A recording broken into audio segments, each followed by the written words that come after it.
Imagine for a moment that you're walking through the sacred halls of the Vatican in the year 1501. The marble corridors echo with whispers of prayer, the air heavy with incense and devotion. But as you turn a corner, you hear something else entirely. The sound of laughter, of clinking goblets, of silk rustling against bare skin. You push open a heavy wooden door, and what you see defies everything you thought you knew about the holy seat of Christianity.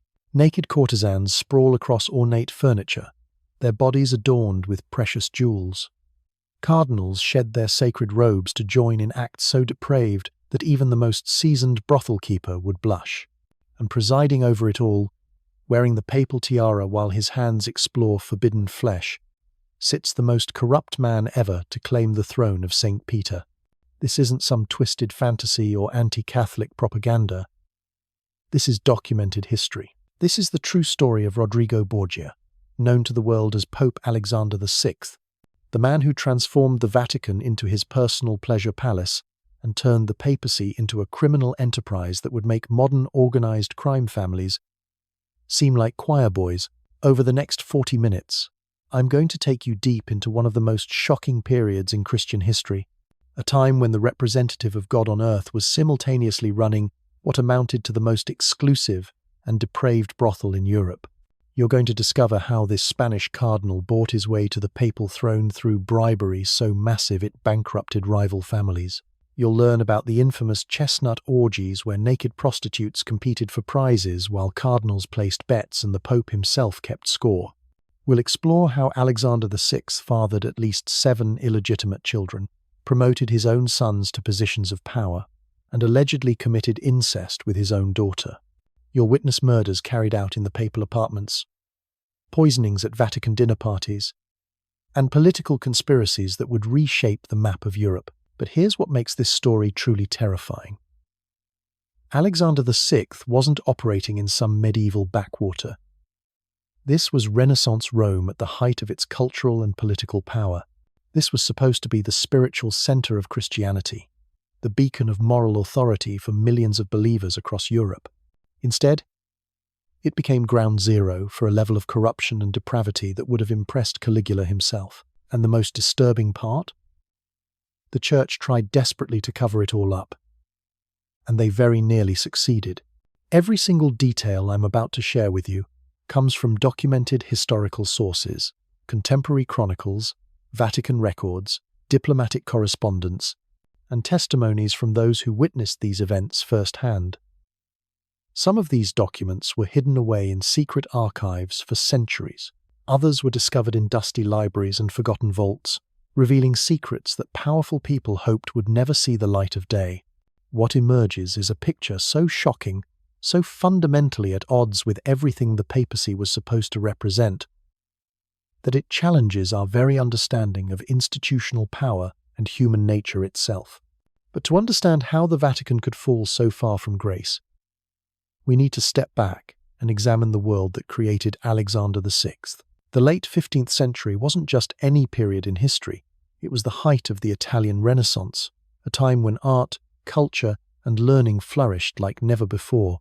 Michelangelo was carving his masterpieces, Leonardo da Vinci was painting the Mona Lisa, and humanist philosophers were rediscovering the wisdom of ancient Greece and Rome. It should have been a golden age for Christianity, a time when the Church could have led humanity toward enlightenment and spiritual growth. Instead, the opposite happened. The very same forces that created Renaissance magnificence also corrupted the Church beyond recognition. The influx of New World gold, the rise of banking families, and the explosion of trade created unprecedented wealth in Italian city-states. And where there's massive wealth, there's always someone willing to do anything to get their hands on it, including selling their soul and the souls of others. The papal court had become a marketplace where everything was for sale. Want to become a cardinal? That'll cost you 10,000 ducats. Need forgiveness for murder? 5,000 will do nicely. Looking to marry your cousin? The Pope can arrange a dispensation for the right price. By the time Rodrigo Borgia set his sights on the papal throne, the Vatican had already established itself as the most sophisticated criminal enterprise in Europe, operating under the cover of religious authority. What made this period particularly dangerous was the unique political situation in Italy. The peninsula was fractured into competing city-states, each ruled by ambitious families who saw the papacy not as a spiritual office, but as the ultimate prize in a deadly game of power politics. The Pope wasn't just a religious leader. He was a temporal ruler who controlled vast territories, commanded armies, and could make or break kingdoms with a single decree. In this environment, moral considerations became secondary to political necessity. The cardinals who would eventually elect Alexander VI weren't holy men seeking God's will. They were political operators, many of whom had bought their way into their positions just as brazenly as Borgia would buy his way into the papacy. They had mistresses, illegitimate children, private armies, and business interests that spanned continents. Some were barely literate in Latin, the language of the church they were supposed to serve. Others were more comfortable on battlefields than in prayer halls. This was the world that shaped Rodrigo Borgia, and it's crucial to understand that he wasn't an aberration. He was the inevitable product of a system that had already abandoned every principle it claimed to uphold. Born in Spain around 1431, Borgia came from a family that understood power in its rawest form. His uncle, Alfonso de Borgia, had already paved the way by becoming Pope Calixtus III in 1455, demonstrating that the papal throne was indeed within reach for those ruthless enough to seize it. From his earliest days in the church, Rodrigo Borgia showed a talent for two things that would define his entire career: making money and making enemies disappear. By the age of 25, his uncle had made him a cardinal, and by 30, he controlled more wealth than most European monarchs. He didn't achieve this through piety or theological brilliance. He achieved it through a combination of shrewd political maneuvering, strategic alliances, and a willingness to use violence when diplomacy failed.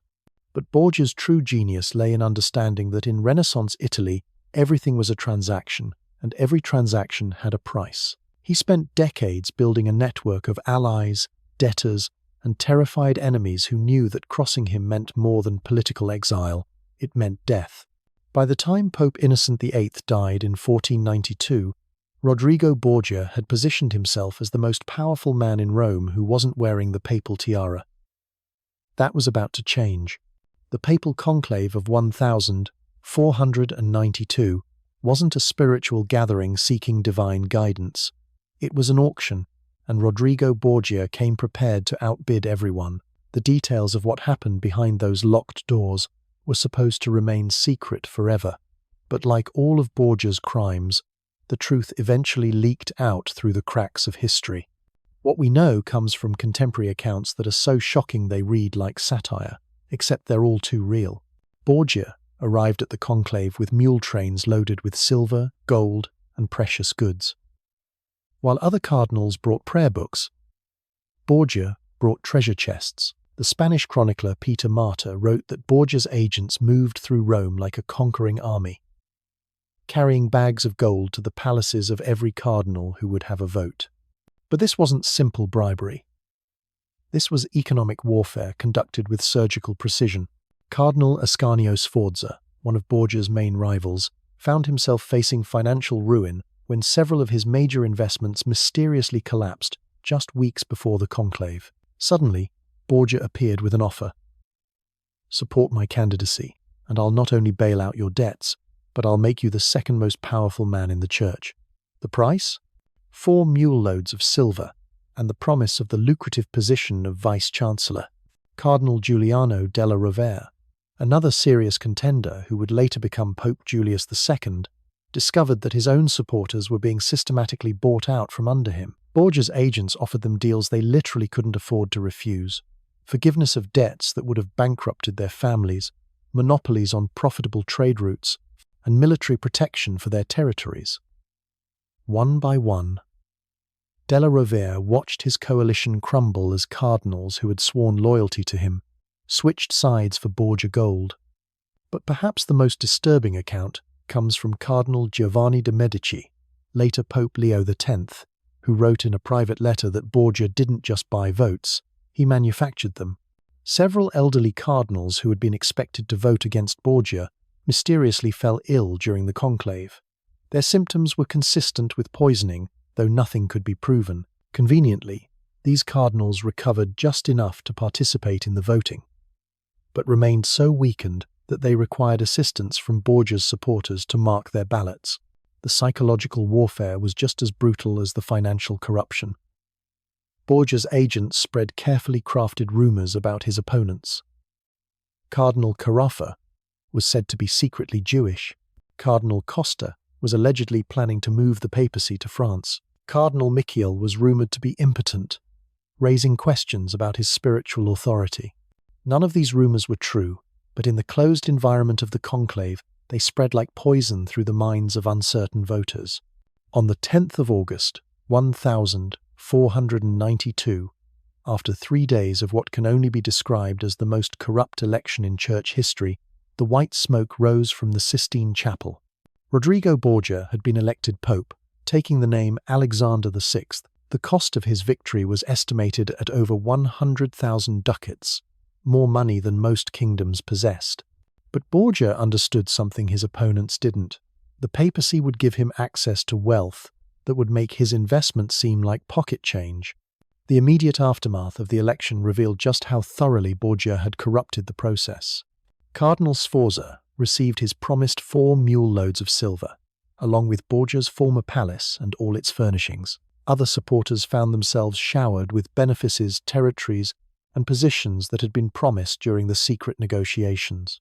It was like watching a criminal organization divide up the spoils after a successful heist. Except the prize they had stolen was the spiritual leadership of Christianity itself. But perhaps the most chilling detail of all was how quickly the new Pope Alexander VI moved to consolidate his power. Within weeks of his election, several cardinals who had opposed him began dying under mysterious circumstances. The Venetian ambassador wrote that His Holiness seems to have a remarkable talent for anticipating the deaths of his enemies. Those who survived the initial purge quickly learned to keep their doubts to themselves. Now that Rodrigo Borgia had bought his way onto the throne of St. Peter, he was ready to transform the Vatican into something the world had never seen before. A papal court that operated more like a Renaissance brothel than the spiritual center of Christianity. What happened next would shock even the most jaded observers of Renaissance politics and forever stain the reputation of the Catholic Church. Alexander VI didn't waste time pretending to be a reformed man. Within months of his coronation, the papal apartments became the scene of orgies so elaborate and depraved that they required professional event planners. The Pope had turned the sacred halls where St. Peter himself had supposedly walked into a playground for the most sophisticated sexual entertainment that Renaissance wealth could buy. And we know the intimate details of these events because Alexander VI was proud enough of his parties to have them documented by papal secretaries. The most infamous of these gatherings was what became known as the Chestnut Orgy of October 1501. Contemporary accounts describe an evening that began as a formal dinner for 50 of Rome's most beautiful courtesans, all hand-picked by the Pope himself. These weren't common prostitutes pulled from the streets. They were educated, cultured women who could discuss poetry and politics as skillfully as they could perform in bed. Alexander VI spared no expense, importing wine from France, delicacies from across Europe, and musicians whose job was to provide a soundtrack to depravity. But the dinner was just the opening act. Once the guests had eaten their fill, the Pope ordered all the candles in the room to be lit, creating a theatrical atmosphere for what came next. The courtesans were instructed to remove their clothes and crawl naked across the marble floor, collecting chestnuts that had been scattered about by papal servants. The sight of 50 beautiful women competing on their hands and knees while cardinals cheered and placed bets was apparently so stimulating that several church officials began shedding their own robes to join the festivities. What makes this account even more disturbing is that it comes from Johannes Burchard, Alexander VI's own master of ceremonies, a German cleric whose job was to maintain protocol and dignity in papal functions. Burchard wrote in his private diary that he watched in horror as the Pope presided over the spectacle like a Roman emperor at the Colosseum, awarding prizes to the women who collected the most chestnuts, and then encouraging the cardinals to claim their rewards. The prizes weren't money or jewelry, they were the sexual services of the winners, performed right there in the papal apartments, while Alexander VI watched and applauded. But the Chestnut Orgy was just one night in what had become a regular schedule of debauchery. Vatican records show that Alexander VI hosted similar events at least once a month, each with its own twisted theme. There were costume parties where cardinals dressed as Roman gods, while prostitutes played nymphs and goddesses. There were theatrical performances where classical myths were reenacted with explicit sexual content. There were gambling nights where the stakes weren't money but human bodies, with church officials betting courtesans against each other in games of chance. The psychological impact on the participants was carefully orchestrated. Alexander VI understood that by making cardinals and bishops complicit in these activities, he was binding them to him through shared guilt. Men who had taken vows of celibacy couldn't expose the Pope's orgies without admitting their own participation. It was a masterful form of psychological control that ensured loyalty through mutual corruption. Perhaps even more shocking was Alexander VI about his own sexual appetites. While previous popes had at least made efforts to hide their mistresses and illegitimate children, Alexander VI flaunted his relationships like a Renaissance prince. His most famous mistress, Julia Farnese, was known throughout Rome as the Pope's whore, a title she wore with apparent pride. Farnese was married to another man when she became Alexander's lover, but the Pope simply paid her husband to look the other way, while he installed her in a palace next to the Vatican. The relationship with Farnese reveals the calculating nature of Alexander VI's sexuality. Julia wasn't just a beautiful woman, she was the sister-in-law of Cardinal Alessandro Farnese, who would later become Pope Paul III. By seducing her, Alexander VI gained leverage over one of the most powerful families in Rome, while simultaneously satisfying his physical desires. Every sexual relationship was a political transaction, every affair a strategic alliance. But Julia Farnese was just one of many. Historical records document at least 6 other long-term mistresses, including Vanozza dei Catanei, who bore him 4 children, and several noblewomen whose husbands received mysterious promotions shortly after their wives began visiting the papal chambers. The Pope maintained these relationships simultaneously, creating a complex web of sexual and political connections that extended throughout the Italian peninsula. The most disturbing aspect of Alexander VI's sexual behavior was how it corrupted the very concept of religious authority. Pilgrims who came to Rome seeking spiritual guidance found themselves witnessing scenes that belonged in a pagan temple rather than a Christian church. Diplomatic visitors reported back to their monarchs that the Pope conducted official business while fondling mistresses, signed important documents, while courtesans performed sexual acts beneath his desk, and held audiences while barely dressed women served wine and offered other services to visiting dignitaries. The psychological toll on the church hierarchy was immense. Priests who had dedicated their lives to spiritual service found themselves pressured to participate in, or at least tolerate, behavior that contradicted everything they believed. Some fled Rome in disgust. Others suffered what can only be described as nervous breakdowns. A few, like the reformist monk Savonarola in Florence, spoke out publicly against the papal corruption and paid for it with their lives. But Alexander VI's personal depravity was nothing compared to the criminal dynasty he was building around his illegitimate children. The Borgia family didn't just corrupt the papacy. They transformed it into the headquarters of what was essentially the most powerful crime syndicate in European history. And at the center of this operation were Alexander's 2 most notorious offspring, Cesare and Lucrezia Borgia, whose names would become synonymous with murder, incest, and political terrorism on a scale that wouldn't be matched until the rise of modern totalitarian regimes. Cesare Borgia was Alexander VI's masterpiece of corruption, a man who combined his father's ruthless ambition with a complete absence of moral restraint. Born around 1475, Cesare was officially the son of Vanozza dei Catanei, but everyone in Rome knew that Pope Alexander VI was his real father. What made this situation particularly scandalous wasn't just the papal paternity. It was how openly Alexander promoted his son within the church hierarchy. creating a hereditary system that violated every principle of ecclesiastical governance. At the age of 18, Cesare was made a cardinal by his father. Despite having no theological training and showing absolutely no interest in spiritual matters. Contemporary accounts describe him as more comfortable with a sword than a prayer book, more interested in conquest than contemplation. But Alexander VI had bigger plans for his son than a life of religious service. He wanted to create a Borgia empire that would stretch across Italy, and Cesare would be his general in this campaign of territorial expansion and political domination.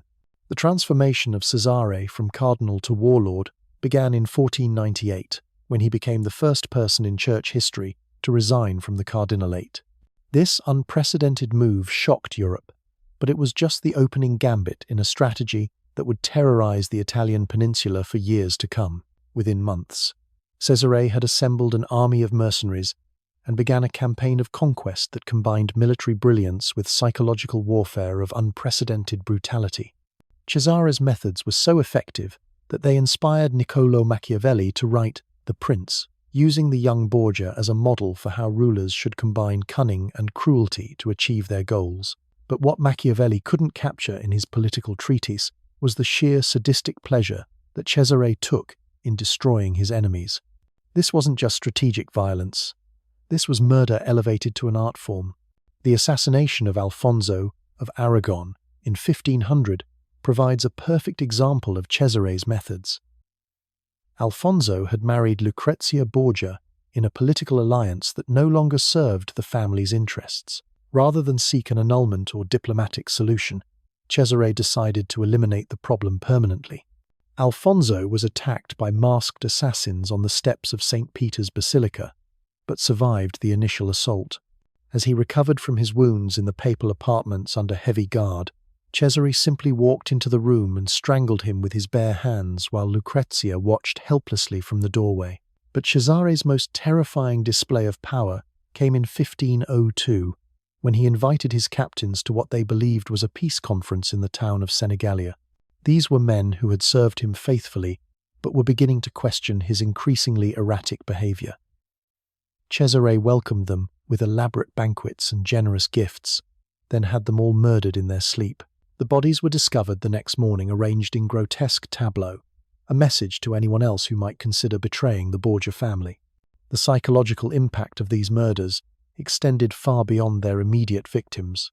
Cesare understood that fear was more valuable than loyalty, and he cultivated a reputation for unpredictable violence that kept potential enemies paralyzed with terror. Diplomatic reports from this period describe Italian nobles who would literally tremble when Cesare's name was mentioned in conversation. Some refused to travel anywhere without extensive security, while others simply fled their territories rather than risk attracting his attention. Meanwhile, Lucrezia Borgia was playing her own crucial role in the family's criminal enterprise, though her methods were more subtle than her brother's direct approach. Born around 1480, Lucrezia was used by her father as a diplomatic tool from an early age, married off to create political alliances, and then divorced when those alliances were no longer useful. By the age of 23, she had been married 3 times, with each husband meeting increasingly suspicious ends. But Lucrezia was far more than a passive victim in these arrangements. Contemporary accounts describe her as an active participant in the family's political schemes, using her intelligence networks and personal charm to gather information that would be crucial to Borgia operations. She maintained correspondence with nobles throughout Italy, often serving as the intermediary for negotiations that her father and brother couldn't conduct openly. The most disturbing aspect of Lucrezia's story involves the persistent rumors of incest that followed her throughout her life. Multiple contemporary sources, including diplomatic reports and private correspondence, suggest that she had sexual relationships with both her father, Pope Alexander VI, and her brother Cesare. While these allegations were certainly used as political weapons by the family's enemies, the sheer volume and consistency of the reports suggest there was substance behind the rumors. The evidence becomes particularly compelling when examined alongside the family's other documented crimes.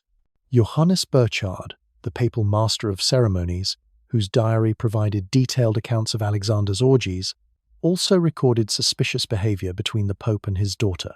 Venetian ambassadors reported seeing Lucrezia in compromising positions with both her father and brother during official Vatican functions. Most damning of all, when Lucrezia gave birth to a son in 1498, both Alexander VI and Cesare claimed paternity in official documents, suggesting that even they weren't certain which one was the father. This web of incestuous relationships served a practical purpose beyond mere sexual gratification. By keeping power within the immediate family through these intimate bonds, the Borgias created a level of trust and loyalty that couldn't be bought or coerced. It was the ultimate expression of their contempt for conventional morality and their willingness to violate any taboo in pursuit of power. The Borgia family's criminal activities extended far beyond murder and incest into sophisticated networks of financial corruption that would have impressed modern organized crime families. They operated protection rackets throughout the Papal States, demanding tribute from merchants and nobles in exchange for security from bandits who were often in their direct employ. They sold church offices to the highest bidder, creating a marketplace where spiritual authority could be purchased like any other commodity. Perhaps most ingeniously, they developed what might be called the medieval equivalent of money laundering through the papal treasury. Wealth acquired through extortion, murder, and theft would be filtered through legitimate church activities, emerging as donations, indulgences, or fees for religious services. This system allowed them to transform criminal proceeds into respectable church revenue while simultaneously funding their expanding military and political operations. But all criminal empires eventually face a reckoning, and the Borgia dynasty was no exception. By 1503, after 11 years of unprecedented corruption and violence, cracks were beginning to show in Alexander VI's carefully constructed web of power. The Pope was now 72 years old, and the physical toll of his debauched lifestyle was becoming impossible to hide. More importantly, his enemies were growing bolder as they sensed weakness in what had once seemed like an invincible criminal organization. The end came suddenly and mysteriously on the 18th of August, 1503, during what should have been a routine dinner party at the villa of Cardinal Adriano Castellesi. Alexander VI and Cesare had been invited along with several other high-ranking church officials for an evening of fine dining and political discussion. But within hours of the meal, both father and son were violently ill with symptoms that contemporary physicians couldn't explain and modern historians recognize as consistent with arsenic poisoning. The irony was exquisite and probably intentional. The Borgias had spent years eliminating their enemies through poison, developing sophisticated techniques for administering deadly substances without detection. Alexander VI's personal physician, a Spanish doctor named Pedro Pintor, had become an expert in creating toxins that mimicked natural illnesses, allowing the Pope to murder rivals while maintaining plausible deniability. Now, it appeared that someone had turned their own weapons against them. Cesare survived the poisoning, though he was left severely weakened and disfigured by the experience. But Alexander VI wasn't so fortunate. For 6 days, he lingered between life and death, while his enemies circled like vultures and his supporters began abandoning the sinking ship of Borgia power. The papal apartments that had once hosted the most elaborate orgies in European history became a death chamber where the most corrupt pope in church history fought his final battle. Contemporary accounts of Alexander's final days read like a medieval horror story. Giovanni Battista Brancaccio, a Neapolitan nobleman who was present in the Vatican during this period, wrote that the dying pope was tormented by hallucinations of demons coming to collect his soul. Alexander reportedly confessed to unspecified crimes so horrific that the priests who heard his final confession were sworn to secrecy that extended beyond the normal seal of the confessional. On the 18th of August, 1503, Pope Alexander VI died in agony, his body grotesquely swollen and discolored in a manner consistent with heavy metal poisoning. But even his death became controversial when his corpse began decomposing unusually rapidly, leading to speculation that the devil himself had come to claim his most faithful servant. The Vatican tried to maintain dignity during the funeral proceedings, but witnesses reported that the Pope's body was so putrid that palace guards had to cover their faces to approach the coffin. The immediate aftermath of Alexander's death revealed just how thoroughly his corruption had contaminated the church. Within hours, Cesare's mercenary armies began looting Vatican treasures, taking everything that wasn't nailed down as payment for services rendered. Cardinals who had participated in the papal orgies fled Rome under cover of darkness, desperate to escape before their own crimes came to light. The entire Borgia power structure collapsed like a house of cards, leaving behind a trail of financial ruin and moral devastation. But perhaps the most significant consequence of Alexander VI's death was how quickly the Church moved to cover up the full extent of his crimes. The new Pope, Pius III, lasted only 26 days in office before dying under suspicious circumstances, possibly poisoned by Borgia loyalists seeking revenge. His successor, Julius II, was the same Cardinal della Rovere who had been Borgia's main rival during the 1492 conclave, and he understood that exposing the complete truth about Alexander's reign would destroy whatever credibility the papacy had left. Julius II launched what amounted to a massive cover-up operation, ordering the destruction of documents, the silencing of witnesses, and the rewriting of official church histories to minimize Alexander's crimes. Portraits of Alexander VI were removed from public spaces. His papal bulls were quietly rescinded, and anyone who had served in his administration was either bought off or eliminated.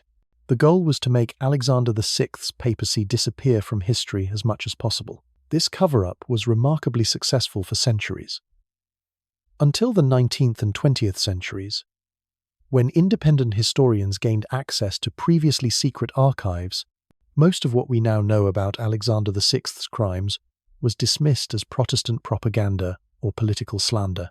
The Catholic Church maintained that while Alexander might have been morally flawed, the stories of orgies, incest, and systematic murder were exaggerations created by his enemies. But the documentary evidence is overwhelming and comes from sources that can't be dismissed as biased.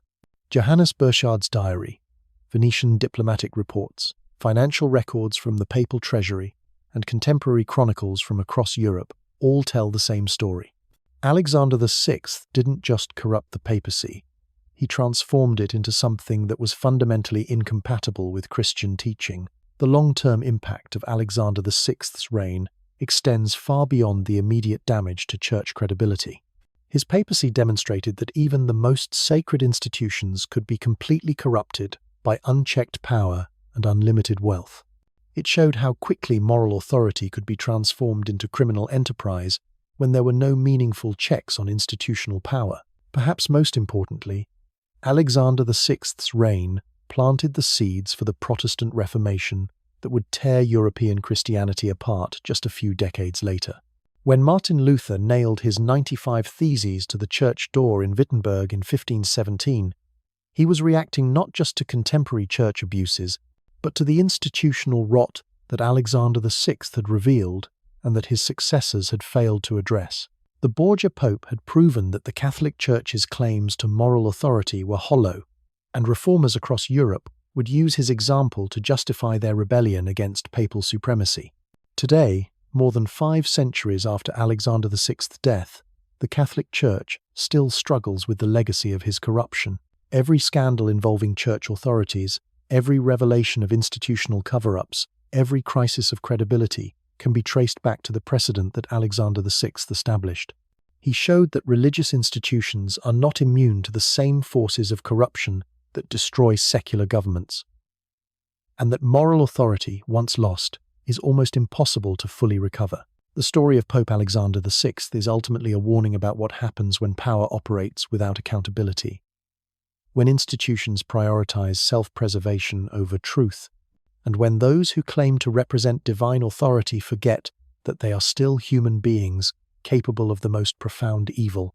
It's a reminder that the most dangerous criminals are often those who commit their crimes while wearing the robes of respectability. So the next time you hear religious or political leaders claim that their authority places them above moral scrutiny, remember Rodrigo Borgia, the man who turned the Vatican into a brothel and the papacy into a criminal enterprise.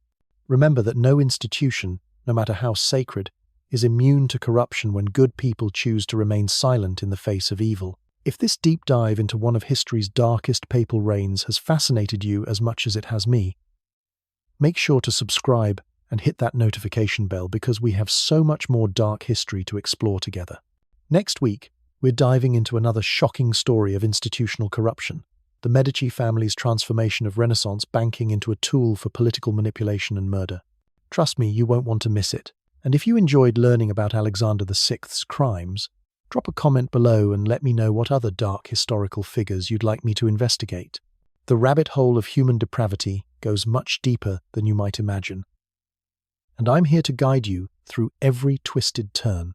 Until next time, remember that the most important lesson history can teach us is that power without accountability always leads to corruption, and corruption always leads to suffering for those who can least afford to resist it.